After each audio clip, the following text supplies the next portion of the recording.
Hello student, कैसे हैं आप? मैं समझता हूं बिल्कुल फिट होंगे। आज मैं आपके लिए मोशन का first equation v equal to u plus a t पर डिस्कस करने जा रहे हैं, वो भी डिफिनीशन के आधार पर।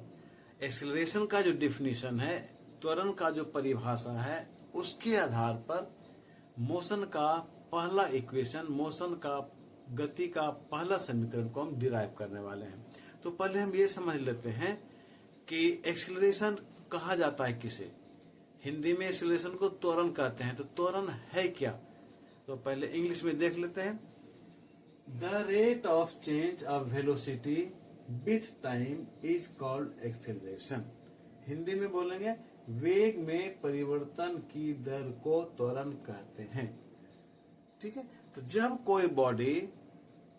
कोई वस्तु एक सीधी रेखा में, एक स्ट्रेट पाथ पे यूनिफॉर्म वेलोसिटी से चल रहा होता है, एक समान गति से चल रहा होता है, तो एक सेकेंड में बॉडी के गति में, उसके वेलोसिटी में जो परिवर्तन होता है, उसी को कहते हैं त्वरण।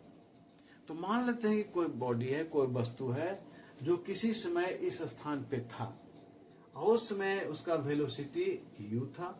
t समय के बाद वो इस स्थान से चलकर इस स्थान पे पहुंच गया, और यहां पर इसका वेलोसिटी है v।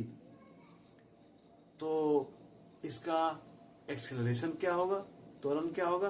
तो पहले यहां देखिए मैंने लिख रखा है कि अगर इनिशियल वेलोसिटी u है, फाइनल वेलोसिटी v है, और टाइम टेकन t हो, और इस बॉडी में, इस गाड़ी में जो एक्सेलरेशन प्रोड्यूस हुआ, जो त्वरण उत्पन्न हुआ, वो अगर a है, तो इस एक्सेलरेशन के डिफिनीशन के अनुसार, त्वरण के परिभाषा के अनुसार क्या होगा?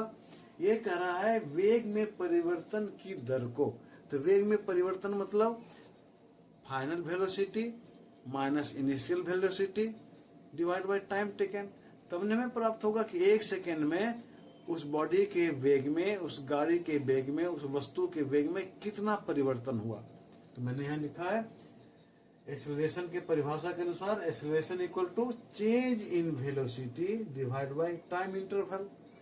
तो change in velocity a equal to final velocity v minus initial velocity u divide by time interval t। तो a equal to v minus u by t हुआ। इसको अगर हम सोल्व करेंगे तो आता है v equal to u plus a t. बस दो लाइन में ये डिराइव हो गया। तो मैं समझता हूं ये आपको अच्छी तरह से समझ में आया होगा। फिर हम मिलते हैं एक दूसरे गति के समीकरण के साथ। तब तक आप अपना ख्याल रखें।